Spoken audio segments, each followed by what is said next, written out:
Եվրախորհրդի ղեկավար Շարլ Միշելը վաղը Բրյուսելում եռակողմ հանդիպում կանցկացնի Հայաստանի վարչապետ Նիկոլ Փաշինյանի եւ Ադրբեջանի նախագահ Իլհամ Ալիևի հետ։ Հայտարարել է Եվրամիության բարձրաստիճան ներկայացուցիչը Եվրամիության արևելյան գործընկերության գագաթնաժողովին ընդառաջ տեղի ունեցած ասուլիսի ժամանակ։ Եվրախորհրդի նախագահը վաղը նախ երկկողմ հանդիպումներ կունենա Հայաստանի վարչապետի եւ Ադրբեջանի նախագահի հետ, իսկ երեկոյան եռակողմ հանդիպում կանցկացնի նրանց հետ, ասել է նա։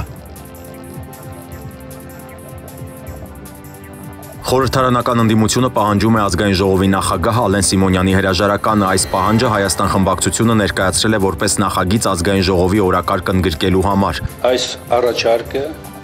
կրում է իրավաքաղաքական գնահատականի բնույթ։ Սրանով մեր խմբակցությունը եւ Հայաստան դաշինքը առհասարակ ցուցաբերում է վերաբերմունք։ Պատիվ ունեմը եւս կմիանա հրաժարականի պահանջին։ Թագուհի Թովմասյանը հերքել է մամուլի լուրերը, թե այդ նախագիծը պարակտում է մտցրել խմբակցության մեջ։ Ցանկացած իշխանության ներկայացուցչի հերացումը համարում ենք ամենաօրակարգային եւ ամենահրատապ խնդիրներից մեկը, եւ եթե առաջիկայում է լինի նմանատիպ նախաձեռնություն, բնականաբար մենք կմիանանք։ Իշխող խմբակցությունն այս նախաձեռնությունը համարում է աննպատակ ու անհեռանկարային շոուի ժանրի մեջ։ Մենք շատ ավելի կարևոր հարցեր ունենք քննարկելու եւ այդ հարցերը անընդհատ դոկումենտ տեղում այն պատճառով, որ մեր ընդդիմությունը ընտրություններից ի վեր դեռևս հունիսի 20-ից հետո զբաղված է անհասկանալի գործողություններով, զբաղված է շոուներ եւ պերֆորմանսներ բեմադրելով եւ այս նախագիծը օրակարգ բերելն էլ հենց այդ շոուների շարքից է։ Երևանի ավտոբուս ընկերության տնօրեն Էլբակ Թարփոշյանը աշխատանքից ազատման դիմում է ներկայացրել, հայտնել է Երևանի քաղաքապետի մամուլի խոսնակը։ Թարփոշյանը պաշտոնը կորցրել է այսօրվա գործադուլից հետո։ Ավտոբուսների վարորդները առավոտյան երթուղի դուրս չէին եկել, պահանջելով բարձրացնել աշխատավարձը։ Քաղաքապետարանի ներկայացուցիչների հետ հանդիպմանը հաջողվել էր ընդհանուր հայտարարի գալ, վարորդները վերադարձել են երթուղիներ։ Քաղաքապետի խոսնակը պարզաբանել էր, որ այժմ առանց հարկերի վարորդները ստանում են 260,000 դրամ 15 օրվա համար։ Նման սաբոտաժը ծայրահեղ անընդունելի է եւ չի կարող արդյունք տալ, հայտարարել էր խոսնակը։ Հայաստանի քննչական կոմիտեն հայտնում է Պաշտպանության նախարարության եւ զինված ուժերի բարձրաստիճան սպաների կալանավորման մասին նախաքննության պարզվել է, որ զորամասերից մեկի թիկունքի պետ, հրամանատարի թիկունքի եւ կոմունալ շահագործման ծառայության գծով տեղակալ գնդապետ ԱԿ-ն այս տարվա հուլիսին նույն զորամասի իրային ծառայության պետ փոխգնդապետ ՏՊ-ի հետ հափշտակել է զորամասի հաշվեկշռում գտնվող 6 չօգտագործված վրանները ավելի քան 6,700,000 դրամ արժողությամբ։ Դրանք ձևակերպել են իբրև պատերազմի ընթացքում կորսված։ Այնուհետև Գլխավոր շտաբի թիկունքի վարչության իրային ծառայության պետ գնդապետ ԱԹ-ի հետ պայմանավորվելով այս վրանները վաճառել են Պաշտպանության նախարարությանը։ Երկու գնդապետները կալանավորվել են։ Վահագնի թաղամասում Սեյրան Օհանյանին վերագրվող ահռելի առանձնատունը մինչև 2020 թվականը ապօրինի կառույց է եղել եւ օրինականացվել է քաղաքապետ Հայկ Մարությանի որոշմամբ, հայտնում է Civic AM-ը։ Սեյրան Օհանյանը ըստ հայկական ժամանակի երեկվա հրապարակման Մարությանին հեղափոխությունից շեղած գեներալներից է, բայց գլխավոր դերում եղել է գեներալ Արթուր Ալեքսանյանը, Ամարասի Արթուրը, որի հետ քաղաքապետն ունի քավոր սանիկական հարաբերություններ։ Այս գեներալների միջոցով օրաթերթի տեղեկություններով Մարությանը հանդիպել է Ռոբերտ Քոչարյանի հետ եւ բացառված չէ, որ 2023-ի քաղաքապետի ընտրություններում վայելի Քոչարյանի քողարկված աջակցությունը։ Այնուամենայնիվ Մարությանին քաղաքապետ դարձրած քաղաքական թիմը չի քննարկում նրա պաշտոնավարումը ժամկետից շուտ ավարտելու հարց։ Այսօր հայտարարել է քաղաքացիական պայմանագիր խմբակցության պատգամավոր Էդուարդ Աղաջանյանը։ Այս պահի դրությամբ որևէ քննարկում առայն,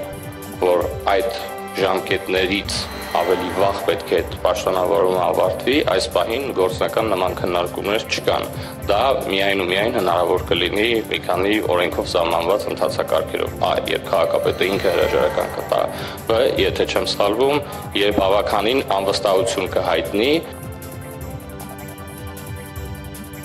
Դատախազությունը պատգամավորական անձեռնմխելիության հարցով սահմանադրական դատարանի որոշումը խնդրահարույց է համարում եւ այդ առնչությամբ ներկայացրել է իր առարկությունները։ Ըստ դատախազության այդ որոշման պատգամավորական անձեռնմխելիությունը դառնում է նախկինում կատարած հանցանքի պատժից խուսափելու միջոց։ Նման մոտեցմամբ ստացվում է օրինակ, որ անձը, որի նկատմամբ սպանության կամ բռնաբարության համար որպես պատիժ նշանակվել է ազատազրկում ավելի քան 10 տարի ժամկետով, կարող է ընդգրկվել տեխնացուների ցուցակում, ձեռք բերել պատգամավորի կարգավիճակ եւ ուղղակի ազատվել խուսափել քրեական պատասխանատվությունից, հայտարարել է դատախազությունը։ Սահմանադրական դատարանի մեկնաբանությունը դատախազությունը որակել է որպես վտանգավոր, քանի որ այն փաստացի ուժեղացնում է անձեռնմխելիության ինստիտուտը, մի արտոնություն, որից հրաժարվում են ժողովրդավարական երկրներում։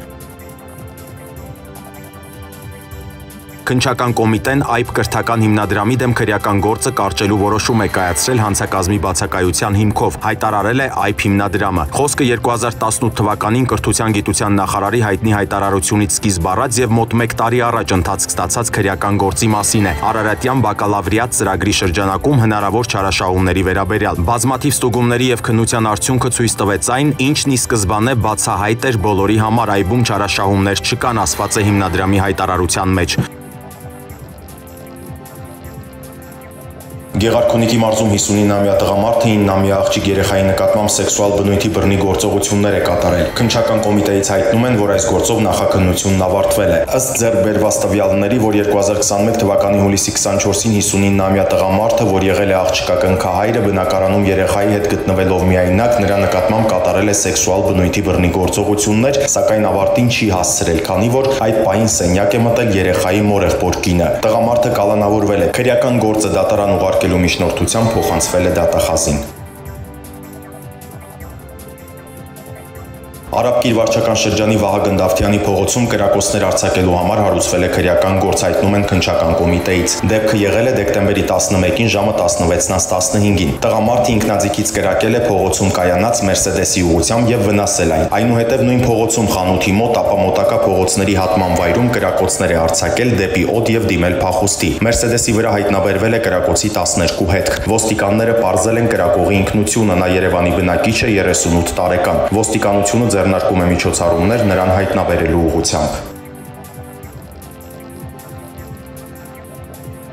Ամբերթեկում իրականացված ստուգման արդյունքում բնապահպանության եւ ընդերքի տեսչական մարմնի աշխատակիցները արձանագրել են մի շարք խախտումներ։ Ընկերությանը պատկանող 3 հեկերը խախտել են ջրօգտագործման թույլտվությամբ սահմանված պարտավորությունները, օգտագործել ավելի շատ ջրային ռեսուրսներ, քան կարելի էր։ Տեսչական մարմնից հայտնում են նաեւ, որ հեկերի ուլտրաձայնային ջրաչափերը չեն գործել։ Տարեկան հաշվետվությունները ներկայացվել են խախտումներով։ Ընկերությունը տուգանվել է 530,000 դրամ, իսկ վնասի հատուցման չափը կազմել է ավելի քան 14 միլիոն 200,000 դրամ։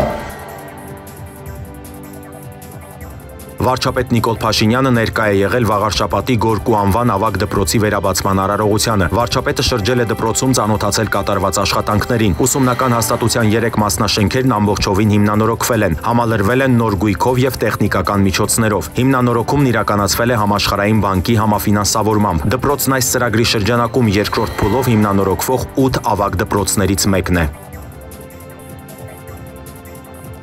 Նախկին արտգործնախարար Վարդան Օսկանյանը հրապարակել է հոդված Ղարաբաղյան խնդրի ներկա փուլի վերաբերյալ։ Հոդվածում նա խոսել է ինքնորոշման իրավունքի փոշիացման վտանգից։ Նա համաձայն չէ վարչապետի պնդմանը, թե 2016-ից Արցախը կորցրել է Ադրբեջանի կազմից դուրս լինելու գործնական եւ տեսական բոլոր հնարավորությունները։ Ավելին, Օսկանյանի կարծիքով մադրիդյան փաստաթղթում կամ արտահայտության դրույթը թե տեսական, թե գործնական հնարավորություն է տալիս Լեռնային Ղարաբաղի ժողովրդի ինքնորոշման համար։ Նախկին նախարարը անդրադարձել է նաեւ Մեղրին Լաչինի հետ փոխանակելու տարբերակին, բայց դրա ձևակերպումները բավական մեղմացնելով եւ ներկայացնելով իբրև հայկական դիվանագիտական հնարք, որը թույլ է տվել հակառակորդին բանակցությունների մեջ ներքաշել իրենց համար նույնիսկ ամենաանընդունելի հարցերի շուրջ։ 3+3 ձևաչափը ըստ Օսկանյանի առաջին անգամ առաջարկել է Հայաստանը 2000-ականների սկզբին եւ դա եղել է հաղթող կողմի առաջարկ օրինականացնելու ստատուս քվոն։ Այժմ Վարդան Օսկանյանը համարում է, որ նույն ձևաչափով նույն նպատակին ձգտում են Ադրբեջանն ու Թուրքիան։ Նա համոզմունք է հայտնել, որ պետք է բացառել Լեռնային Ղարաբաղի խնդրի կարգավորման քննարկումը այդ ձևաչափով։ Այդուհանդերձ բացառելը եւս համարել է վտանգավոր։ Առհասարակ Լեռնային Ղարաբաղի մասին չխոսելը ջուր կլցնի Ադրբեջանի ջրաղացին, առայն թե տարածաշրջանում նման խնդիր այլևս գոյություն չունի, գրել է նախկին նախարարը։ Իսկ հոդվածը այնուամենայնիվ ավարտել է լավատեսական նոտայով, թե ամեն ինչ կորած չէ եւ շատ բան հնարավոր է վերականգնել։ Եվրոպական խորհրդարանի արտաքին հարաբերությունների հանձնաժողովը Դեյվիդ Մաքալիստերի ղեկավարությամբ պատրաստել է տարեկան զեկույց, որում ներառվել են նաև հայ ռազմագերիների վերադարձի եւ հակամարտության խաղաղ կարգավորման վերաբերյալ դրույթներ։ Առաջարկի հեղինակը սոցիալ-դեմոկրատական խմբակցությունն է։ Զեկույցում կոչ է արվում Եվրամիությանը ջանքեր գործադրել գտնելու երկարաժամկետ կարգավորում Հայաստանի եւ Ադրբեջանի միջև Լեռնային Ղարաբաղի հարցում եւ կանխելու տարածաշրջանում նոր էսկալացիան։ Ըստ զեկույցի պետք է ճնշում բանեցվի կողմերի վրա լուծելու հետ պատերազմյան խնդիրները, այդ թվում սահմանների ճշգրտումը եւ ռազմագերիների վերադարձը։ Զեկույցի հեղինակները հայտարարում են, որ ԵԱՀԿ Մինսկի խումբը շարունակում է մնալ միջազգայինորեն ճանաչված միակ ձևաչափը հակամարտության լուծման համար, ինչը պետք է հիմնված լինի տարածքային ամբողջականության, ուժիչ կիրառման, ինքնորոշման սկզբունքների վրա։ Նախատեսվում է, որ զեկույցը կընդունվի Եվրոպական խորհրդարանի լիագումար նիստում 2022 թվականի հունվարին։ Ադրբեջանի նախագահ Իլհամ Ալիևը վաղը Բրյուսելում կայցելի ՆԱՏՕ-ի կենտրոնակայան, հայտնում են Ադրբեջանի նախագահի մամուլի ծառայությունից։ Նրան այնտեղ կընդունի ՆԱՏՕ-ի գլխավոր քարտուղար Յենս Ստոլտենբերգը։ Ալիևը կմասնակցի Հյուսիսատլանտյան խորհրդի նիստին, այնուհետև նա եւ Ստոլտենբերգը մամուլի ասուլիս կտան ՆԱՏՕ-ի կենտրոնակայանում։ Ադրբեջանի նախագահը Բելգիայի մայրաքաղաք է մեկնելու ԵՄ Արևելյան գործընկերություն ծրագրի անդամ պետությունների հերթական գագաթնաժողովին մասնակցելու համար։ Ադրբեջանը ծրագրում է երկաթուղի կառուցել Ստեփանակերտ քաղաքում, հայտարարել է ադրբեջանական երկաթուղիներ ընկերության նախագահ Ջավիդ Գուրբանովը, փոխանցում է Ինտերֆաքսի ադրբեջանական ծառայությունը։ Նա տեղեկացրել է, որ նմանատիպ ծրագիր նախատեսվում է նաև Շուշիում։ Նախագծումն իրականացվում է, չեմ կարող ասել, թե երբ կսկսվի շինարարությունը։ Աշխատանքները հնարավոր կլինի սկսել համապատասխան որոշում կայացնելուց հետո, ասել է Գուրբանովը։ Թե ինչպես է Բաքուն պատրաստվում երկաթգիծ կառուցել հայկական վերահսկողության տակ գտնվող Ստեփանակերտում, ադրբեջանցի պաշտոնյան չի մանրամասնել։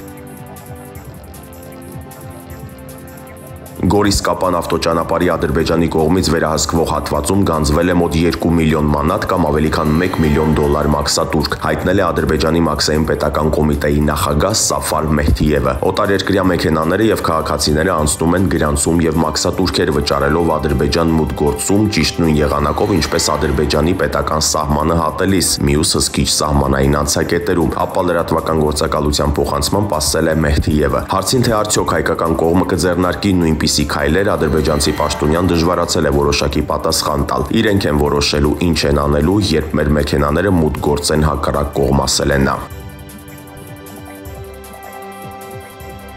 Դեկտեմբերի 11-ից Ֆրանսիայի նախագահական ընտրությունների թեկնածուներից Էրիկ Զեմուրը Հայաստանում է։ Որպես նախագահի թեկնածու սա նրա առաջին արտերկրյա այցն է, որ կշարունակվի մինչև երեքշաբթի։ Զեմուրը ֆրանսիացի ծայրահեղ աջակողմյան լրագրող է, ժամանակին դեմ է արտահայտվել հայերի, Պոնտոսի, հույների եւ ասորիների ցեղասպանության ժխտումը քրեականացնելու օրինագծին։ Ենթադրվում է, որ նա արտերկրյա ուղևորությունը սկսել է Երևանից, ակնկալելով ֆրանսահայերի աջակցությունը։ Աջակողմյան կուսակցության թեկնածու Վալերի Պեկրեսը եւս ծրագրում է շուտով իր առաջին այցը կատարել Հայաստան։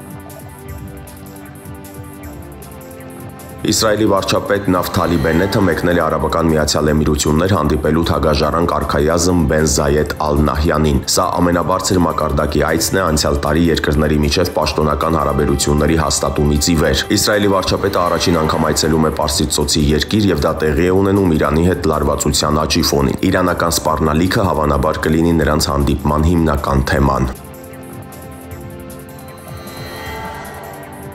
Թուրքիան արտադրել է լազերային զենքով անօդաչու, որը առաջինն է աշխարհում։ Իրոն կոչվող անօդաչուն արդեն հաջողությամբ անցել է փորձարկման առաջին փուլը, խոցելով մինչև 500 մետր հեռավորության թիրախներ։ Անօդաչուի թռիչքի առավելագույն բարձրությունը 3000 մետր է։ Այն նախատեսված է պայթուցիկ սարքեր ոչնչացնելու համար։ Երեք Թուրքիայում մոտ 5000 ցուցարարներ փողոց էին դուրս եկել բողոքելով կտրուկ գնաճից, որի պատճառ է դարձել գահավիժող լիրան։ Ցուցարարների հիմնական պահանջը նվազագույն աշխատավարձի բարձրացումն էր։ Տարեսկզբից թուրքական լիրան դոլարի նկատմամբ արժեզրկվել է 43%-ով։ Նոյեմբերի տվյալներով Թուրքիայում գնաճը կազմել է ավելի քան 21%, սակայն ընդդիմությունը կարծում է, որ այդ թվերը նվազեցված են, իսկ տնտեսությունն իրականում ավելի վատ վիճակում է, քան ներկայացվում է պաշտոնապես։ Թուրքական լիրան այսօր առավոտյան հերթական ռեկորդային անկումն է արձանագրել։ Արտարժույթային շուկայում սկիզբ առած սակարկություններին առաջին իսկ րոպեներից ամերիկյան դոլարի փոխարժեքը հատել է 14 լիրայի շեմը եւ այժմ տատանվում է 14.5-ի եւ 14.8-ի միջակայքում։ Անցած շաբաթավերջին թուրքական ֆոնդային բորսայում սակարկությունների արդյունքում սահմանվել էր 13.85 լիրա 1 դոլարի դիմաց։ Դրանից առաջ Թուրքիայի կենտրոնական բանկը օտարերկրյա արտարժույթի հերթական խոշոր ներարկումներ կատարել նպատակ ունենալով դանդաղեցնել լիրայի անկման տեմպը։ Դա արտարժույթային երրորդ ներարկումն էր վերջին 10 օրում։ Միացյալ Նահանգների նախագահ Ջո Բայդենը Կենտուկիի տորնադոյի հետևանքները որակել է դաշնային մակարդակի աղետ։ Բայդենը տորնադոն գնահատել է երկրի պատմության մեջ ամենահզորներից մեկը, հայտնել է BBC-ն։ Միայն ուրբաթ գիշեր 30 տորնադո է մոլեգնել նահանգում, ինչի հետևանքով ավերվել է մի քանի քաղաք։ Մեյֆիլդն ու նրա շրջակայքը լրիվ ավերակների են վերածվել։ Նահանգապետի խոսքով տարերային աղետի զոհ կարող է դառնալ ավելի քան 100 մարդ։ Բայդենը նախորդին նահանգում արտակարգ դրություն էր հայտարարել եւ արտակարգ իրավիճակների կառավարման գործակալությունը սկսել է օգնություն տրամադրել այն բնակիչներին, որոնք մնացել են առանց տների, էլեկտրականության եւ ջրի։ Անցյալ շաբաթ ավերիչ տորնադոները հարվածել էին եւս 5 նահանգի, որտեղ նույնպես կան զոհեր եւ ավերածություններ։